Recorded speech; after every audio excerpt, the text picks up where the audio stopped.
اپنا رنگ دکھا جاتی ہے صحبت اللہ والوں کی۔ الحمد لله نحمده ونستعينه ونستغفره ونؤمن به ونتوكل عليه ونعوذ بالله من شرور أنفسنا ومن سيئات أعمالنا من يهده الله فلا مضل له ومن يضلله فلا هادي له ونشهد أن سيدنا وسندنا وشفيعنا وحبيبنا ونبينا ومولانا محمدا عبده ورسوله صلى الله تعالى عليه وعلى آله وصحابه وبارك وسلم تسليما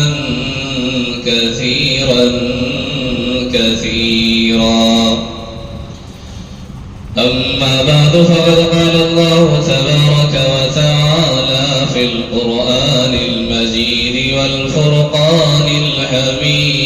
الحميد أعوذ بالله من الشيطان الرجيم بسم الله الرحمن الرحيم اقرأ باسم ربك الذي خلق الإنسان من علق اقرأ وربك الأكرم الذي علم بالقلم علم الإنسان ما لم يعلم وقال النبي صلى الله عليه وسلم خيركم من تعلم القرآن وعلمه أو كما قال النبي صلى الله عليه وسلم صدق الله مولانا العظيم وصدق رسوله النبي الكريم ونحن على ذلك لمن الشاهدين والشاكرين والحمد لله رب العالمين اللهم انفعنا بما علمتنا وعلمنا ما ينفعنا وزدنا علما اللہ سے کرے دور و تعلیم بھی فتنہ اللہ سے کرے دور و تعلیم بھی فتنہ املاک بھی اولاد بھی جاگیر بھی فتنہ ناحق کے لیے اٹھے وہ شمشیر بھی فتنہ ناحق کے لیے اٹھے وہ شمشیر بھی فتنہ شمشیر کیا نعرہ تکبیر بھی فتنہ محترم اور مکرم حافظ و قاری جناب جاوید صاحب میں ان کا بےحد ممنون اور مشکور ہوں کہ انہوں نے مجھ جیسے ناچیز کو اس نورانی اور عرفانی محفل میں مجلس میں شریک ہونے کا موقع فراہم فرمایا اور جیسا آپ تمام طلبہ و طالبات ان کے والدین ذمہ داران واقف ہیں کہ آج انجمن طیب کا افتتاح کیا گیا ہے افتتاح ہو رہا ہے میں اس موقع پر اللہ رب ذوالجلال کی بارگاہ میں دعا گو ہوں کہ اللہ تبارک و تعالی اس بزم کے افتتاح کرنے کو قبول عطا فرمائے اور ہمیشہ یہاں پر تعلیمی سلسلہ جاری رہے، برقرار رہے، اس کے اللہ تبارک و تعالی فیصلے عطا فرمائے۔ تو عزیزان گرامی،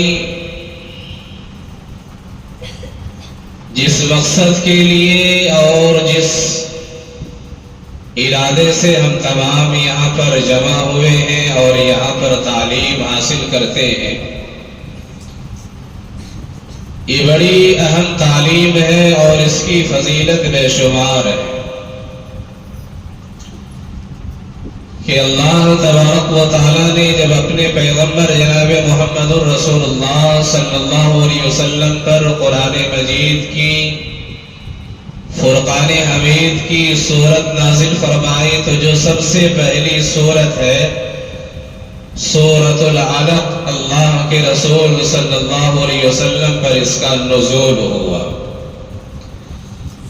اور سورہ علق کی جو ابتدائی آیات ہے، بلکہ شروع کی جو آیت ہے، اس میں اللہ تبارک و تعالی نے سب سے پہلے اپنے حبیب جناب محمد الرسول اللہ صلی اللہ علیہ وسلم کو حکم دیا اور سب سے پہلے آسمان کی طرف سے آپ صلی اللہ علیہ وسلم کو ہدایت دی گئی، اقرا پڑھو، پیغمبر صلی اللہ علیہ وسلم پڑھیے۔ تو آپ صلی اللہ علیہ وسلم کو جو سب سے پہلے حکم دیا اور جو سب سے پہلے آسمان کی طرف سے ہدایت دی گئی، وہ پڑھنے کی ہدایت دی گئی۔ پڑوس ملک کے مشہور و معروف عالم دین حضرت مولانا مفتی تقی عثمانی صاحب دامت برکاتہم العالیہ نے اپنی تفسیر کی کتاب میں لکھا ہے کہ اللہ رب ذوالجلال نے اپنے حبیب کو، اپنے پیغمبر کو، جناب محمد الرسول اللہ صلی اللہ علیہ وسلم کو جس بات کا حکم دیا، جس بات کی ہدایت فرمائی، وہ پڑھنے کی ہدایت فرمائی کہ پیغمبر صلی اللہ علیہ وسلم پڑھیے۔ اللہ تبارک و تعالیٰ نے یہ نہیں فرمایا کہ پیغمبر نماز پڑھیے، پیغمبر روزہ رکھیے، پیغمبر زکوٰۃ ادا کیجئے، پیغمبر حج ادا کیجئے، بلکہ اللہ تبارک و تعالیٰ نے جس لفظ اور جس ورڈ اور شبد کا استعمال فرمایا وہ لفظ اقرا ہے، جس کے معنی آتے ہیں کہ پڑھیے۔ تو پیارے اور نونہال عزیز طلبہ، اس سے معلوم ہوتا ہے کہ اللہ کے نزدیک علم کی بڑی اہمیت ہے اور اللہ کے رسول صلی اللہ علیہ وسلم نے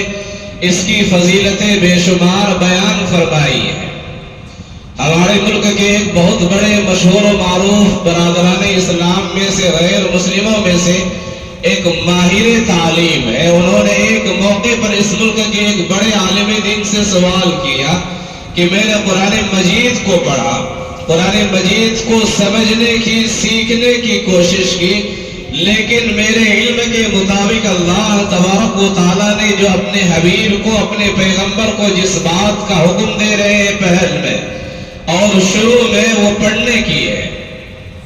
لیکن میں اس قوم کو دیکھتا ہوں کہ یہ قوم تعلیمی اعتبار سے سب سے پیچھے ہے اور تنزلی کا شکار ہے۔ آخر کیا وجہ ہے، کیا بنیاد ہے کہ جس قوم کی بنیاد اور جس معاشرے کی تشکیل اللہ تبارک و تعالیٰ نے پڑھنے کے ذریعے سے، لفظ اقرا کے ذریعے سے اس کی بنیاد رکھے ہو، وہ قوم تنزلی کا شکار کیسے ہو گئی ہے؟ تو بزرگان محترم، عزیز طلبہ و طالبات، اسی طرح سے ہماری پردہ نشین خواتین، مائیں بہنیں، یہ سوچنے کا مقام ہے کہ تعلیمی میدان میں ہمارے جو غیر مسلم بھائی ہیں، بہنیں ہیں، وہ تو آگے بڑھ رہے ہیں، لیکن اللہ تبارک و تعالیٰ نے جس معاشرے اور بنیاد تعلیم پر رکھے ہو، اللہ کو ماننے والی قوم، اللہ کے